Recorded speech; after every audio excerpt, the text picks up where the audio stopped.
Welcome to video 2 on genetic material and the cell cycle. In class, we talked about the fact that the cell cycle is the repeating sequence of cell growth and division. And there are three main parts of the cell cycle: interphase, mitosis, and cytokinesis. Interphase is the longest phase of the cell cycle. And if I were to color code it in the diagram below, which I would like you to do as well, interphase is made up of three parts. G1, which is when the cell grows and the organelles replicate. S, which is when the DNA replicates itself. And G2, which is when the DNA that has been replicated is proofread to make sure that there aren't any mistakes. So if we think about interphase, this is really the step of the cell cycle, or the steps of the cell cycle, where we're preparing for cell division. If we want to turn one cell into two cells, we need the cell to be big enough and to have enough organelles, so that when it divides into two, each new cell is viable. We also need double the amount of DNA, so that each new cell has an exact copy of DNA from the parent cell. And after we copied the DNA in S phase, we want to check that DNA. We have 46 chromosomes, and we want to check all the A's, the T's, the G's, and the C's in the DNA to make sure that mistakes have not been made. If all of these things occur correctly, we can move out of interphase into the second phase of the cell cycle, which is mitosis. In mitosis, we're talking about prophase, metaphase, anaphase, and telophase. In mitosis, the nucleus divides. So when I say nuclear division, I'm saying that the DNA has separated. So you go from one cell with double the amount of DNA. By the end of mitosis, you still have one cell, but the nucleuses have divided. And so the nuclear material is divided, so you have two nuclei. So at the end of mitosis, you have two nuclei. At the end of cytokinesis,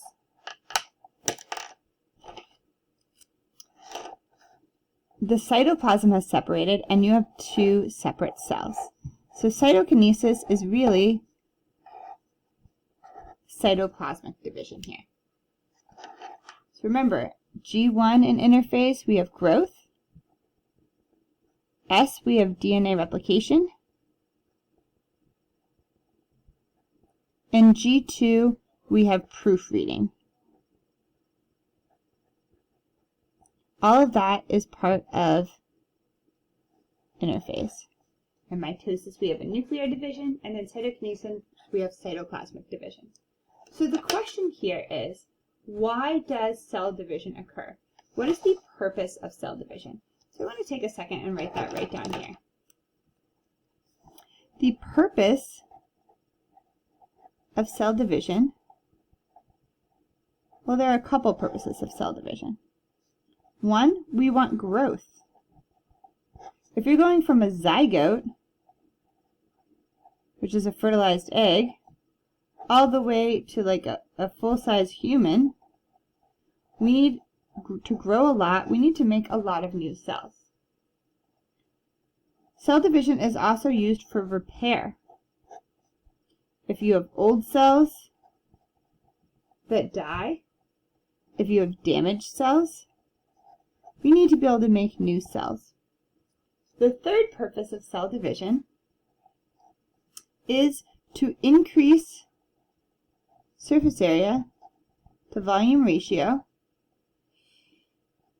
to increase efficiency of cell transport. Because if you have one big cell and you divide it into two smaller cells, these two smaller cells have a larger surface area to volume ratio than this large cell does. So this increases efficiency, which increases the health of the cell. So that's the importance of cell division. Now, a lot of things can go wrong here. And before we talk about what can go wrong, I want to mention G0. What is G0?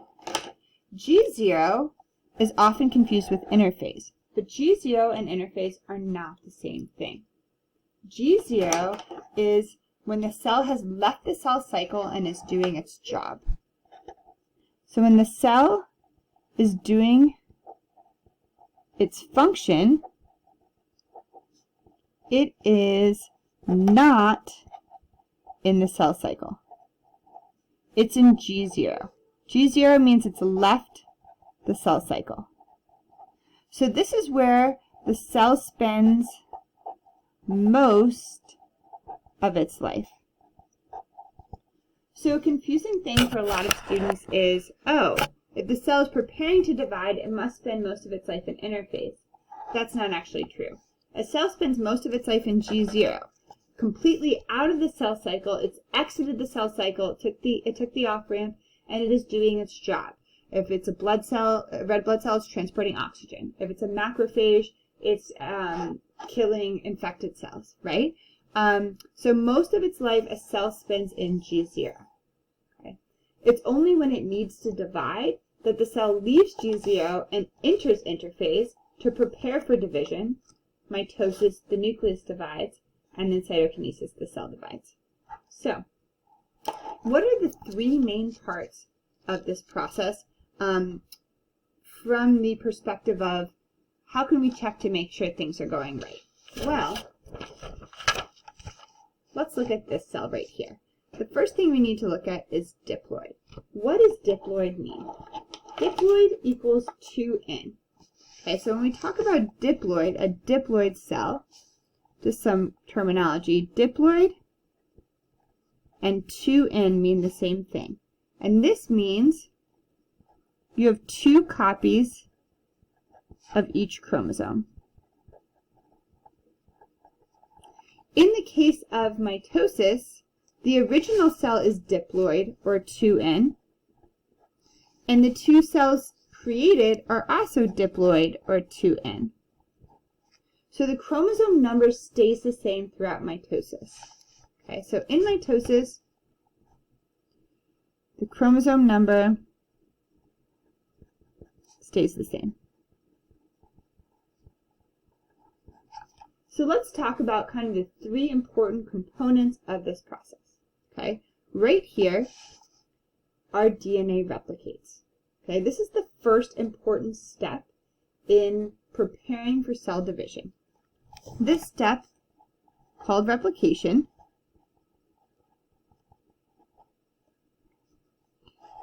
is when the DNA copies itself, and this is in S phase of interphase. After S phase, we need to check to make sure that replication has happened correctly. So we go into G2 to check to see if S phase happened correctly or not. So this is the first major checkpoint. This is a checkpoint. Did replication happen correctly? Okay. The second major checkpoint is, did the chromosomes line up correctly during metaphase? Okay, so here you see our duplicated chromosomes after S phase.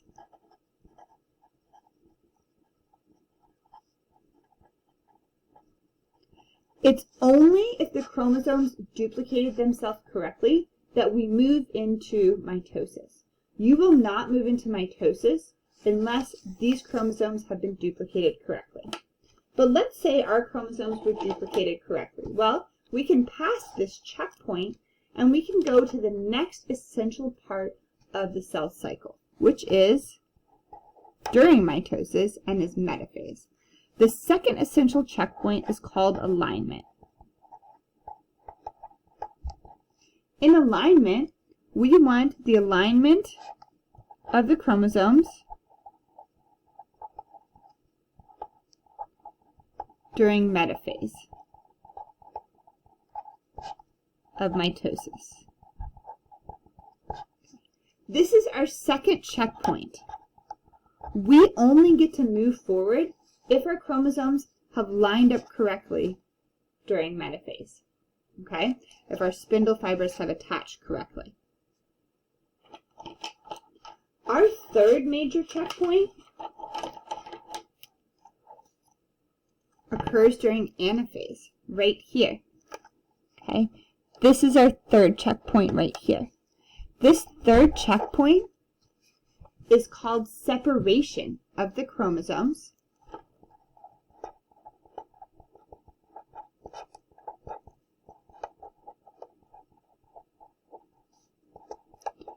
during anaphase of mitosis. It's only if this checkpoint has occurred correctly that we can move forward. Okay? So the reason I mention this is because usually when you've learned about the cell cycle, you've learned about interphase, mitosis, and cytokinesis. But in reality, when we talk about controlling the cell cycle, we don't split it up that way. Okay? We say we're worried, did replication of the DNA occur correctly? Did the chromosomes line up correctly? And did the chromosomes separate correctly? So if you notice, one of these checkpoints is an interphase. Okay? Two of them are in mitosis. Now, why are we worried about this? Well, if the DNA did not replicate correctly, then we're going to give the new cells incorrect information. If the chromosomes didn't line up correctly, then they're not going to separate the right way, and the new cells aren't going to get the right DNA. If the chromosomes aren't separating, once again, the new cells won't get the right DNA. So all of these checkpoints are really about ensuring that these two new cells that are made have the identical genetic information as the original cells. So the two diploid cells produced should have the identical genetic information necessary for the cell to function. And in class, we're going to talk about how these checkpoints actually work. The very last thing I want to mention is the amount of DNA, because that is incredibly important. So I want to talk about the amount of DNA here. So we're going to go look at this picture, but we're going to draw a graph at the top. So my x-axis of my graph is going to be time, and my y-axis on the graph is going to be the amount of DNA.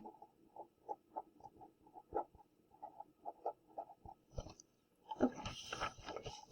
So let's look at this diagram down here.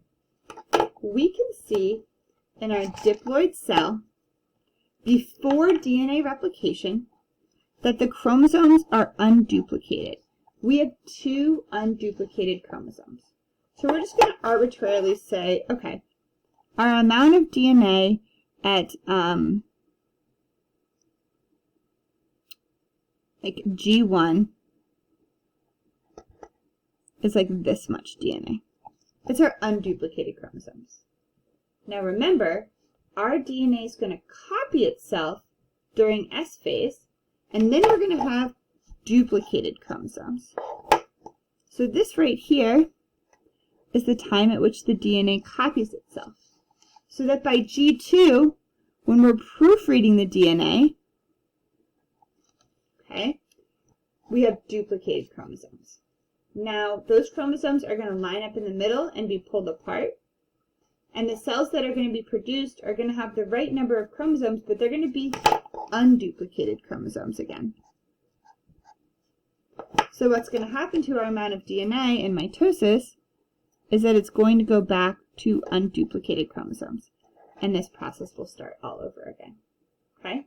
So things you need to think about are the amount of DNA, what's happening to the chromosomes, and why we might need to have different checkpoints to make sure these processes occur correctly. Okay? It's much simpler in prokaryotes.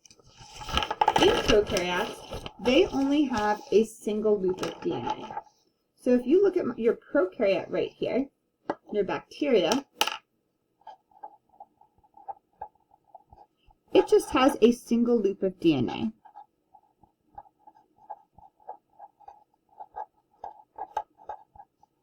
Replication starts at the origin of replication.